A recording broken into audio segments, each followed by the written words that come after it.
Beberapa hari ini jagat media sosial ramai membicarakan soal influencer yang memamerkan jumlah followers dan juga meminta makanan gratis dengan alasan bisa meningkatkan engagement restoran. Sebenarnya, seberapa penting penggunaan influencer untuk bisnis terutama UMKM?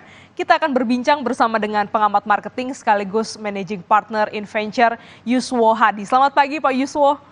Halo Mbak Gladys, selamat Ya, pagi. selamat pagi. Ya, Ini lagi ramai di media sosial soal influencer begitu ya. Nah, sebenarnya seberapa penting sih Pak penggunaan influencer dalam bisnis terutama UMKM? ya.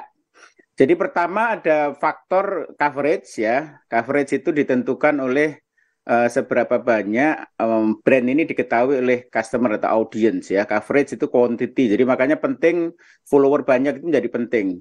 Yang kedua adalah dari sisi deepness ya, dari sisi engagement. Jadi jumlah follower saja nggak cukup. Yang penting juga adalah apakah ada kesesuaian antara brand dengan si influencer ini dan bagaimana kedalaman engagement itu. Jadi penting pertama untuk memperkenalkan produk dan kemudian yang lebih bagus lagi adalah ketika brand itu punya asosiasi tertentu atau brand itu punya satu engagement tertentu dengan customer melalui influencer ini. Jadi influencer menjadi kayak bridging bagi brand untuk menjangkau audiens. Makanya memang di era di mana semua customer sekarang adalah media, jadi mereka adalah publisher, maka content creator itu menjadi penting untuk mengumpulkan massa. Jadi pentingnya adalah bagaimana membridging antara brand dengan customer melalui mereka. Gitu Mbak Gladys. Wah, jadi sebagai perantara lah ibarat kata begitu. Nah, dalam suatu bisnis nih Pak, jika kita ingin memilih influencer, faktor-faktor apa saja yang harus dipertimbangkan? Ya, dengan dua tujuan tadi, yang pertama memang mesti harus memang followersnya banyak. Makanya kalau kasus kemarin dipamerkan jumlah follower itu karena memang yang diinginkan oleh brand adalah followersnya besar. Tetapi biasanya kalau followersnya besar, harganya juga mahal. Dan kalau untuk UKM, maka mesti juga harus pilih-pilih sesuai dengan budget gitu ya. Tetapi sebenarnya juga follower yang besar juga tidak menjamin sih. Jadi yang paling penting adalah kesesuaian brand dengan karakter dari brand dengan karakter dari influencer itu ya. Jadi kesamaan itu. Kadang-kadang micro influencer biasanya gitu Mbak, kalau dia makro atau mega influencer, artinya followernya besar sekali, biasanya engagement ke audiens itu lebih rendah, karena jumlahnya besar kan. Tetapi kalau mikro, ya misalnya di bawah 10.000 atau di bawah 5.000, itu engagementnya akan lebih deep gitu. Sehingga kalau untuk UKM sebenarnya lebih cocok, nggak yang gede-gede amat, tetapi mikro, tetapi jumlahnya besar. Ya, jumlah influencernya itu besar gitu, sehingga engagement juga tinggi. Tetapi itu dilihat tergantung dari budget sebenarnya ya. Jadi yang pertama adalah jumlah followers, kemudian engagement, kemudian budget dari si UKM-nya, dan kemudian tentu saja adalah kesesuaian antara brand ya, brandnya UKM itu dengan karakternya dari influencer. Jadi nggak bisa milih sembarang influencer asal followersnya besar gitu ya. Itu yang matang. Tapi kebanyakan UKM selalu nyari adalah yang coveragenya besar, ya, yang coveragenya besar atau yang followernya besar. Gitu Mbak Gladys. Wah, jangan sampai kita terjebak hanya karena angka followers justru tapi nanti engagementnya atau tidak Betul. sesuai produk dengan influencer yang ingin kita ajak kerjasama begitu ya Pak. Nah, tadi kan Bapak singgung juga soal budget ya. Kita tahu UMKM ini kan budgetnya masih terbatas. Adakah cara lain Pak untuk memviralkan bisnis selain menggunakan influencer? Ya.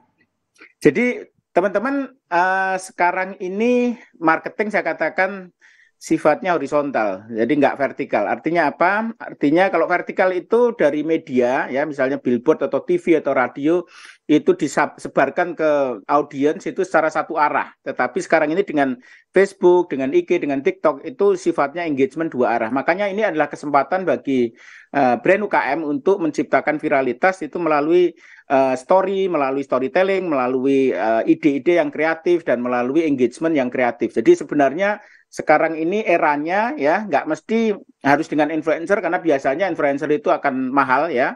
Sifatnya tuh namanya paid media, media yang harus kita bayar. Teman-teman juga bisa melakukan, teman-teman UKM juga bisa melakukan dengan earn media, yaitu dengan menciptakan satu ide yang kreatif atau sesuatu storytelling, iklan atau konten yang kreatif, atau barangkali si owner ya, karena budgetnya nggak ada, si owner berperan sebagai seolah-olah sebagai influencer ya, atau sebagai content creator, sehingga bisa menciptakan konten-konten yang organik, yang otentik, dan bahkan kalau bisa menimbulkan viralitas, Mbak Gladys. Wah, kuncinya mungkin memang viral begitu ya. Bisa siapapun, kawan kita, saudara kita mungkin membantu kita untuk memviralkan. Terutama tak tertutup kemungkinan ya, pemilik bisnis juga bisa jadi influencer langsung memviralkan, memperkenalkan produk-produk mereka. Baik, terima kasih Pak Yuswo Hadi telah bergabung dalam Kompas Bisnis pada pagi hari ini. Sehat selalu Bapak.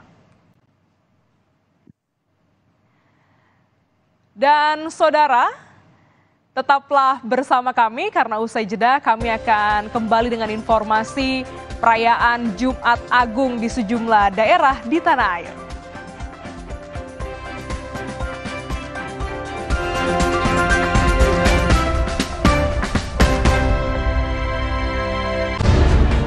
Bencana datang, Baruna pun menghadang. Inilah serangan pamungkas Baruna. Dan saatnya Marjan rayakan manisnya kemenangan.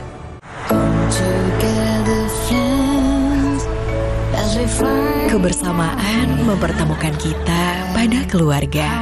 Nyalakan kebersamaan bersama Telkomsel Siaga. Minum Hemaviton Stamina Plus saat sahur dan buka. Dengan Advanced Fit Formula dan 5 OK-nya, bantu jaga stamina, kesehatan, dan konsentrasi. Jalani puasa plus dengan Hemaviton Stamina Plus. Stamina bagus, puasa lancar. Sorry, telat. Kalau flu, minum Bodrex Flu. Nanti ngantuk, nggak bisa kerja. Bodrex Flu nggak bikin ngantuk. Formulanya efektif, redakan flu, pilek, bersin, hidung tersumbat.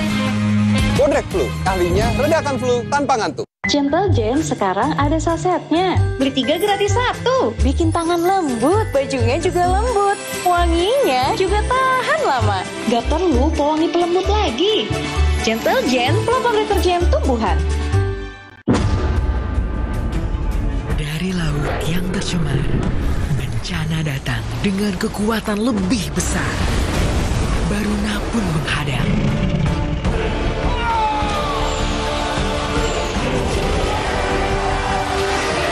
Inilah serangan pamungkas Baruna.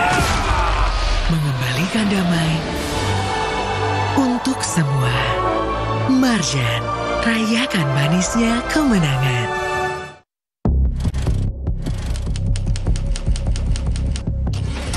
Sejak 58 tahun lalu, rubrik Opini Kompas setia mengusung jurnalisme berkualitas berbasis opini dari para ahli. Membahas berbagai topik aktual, penting, dan menarik. Mulai dari politik, ekonomi, hukum, budaya,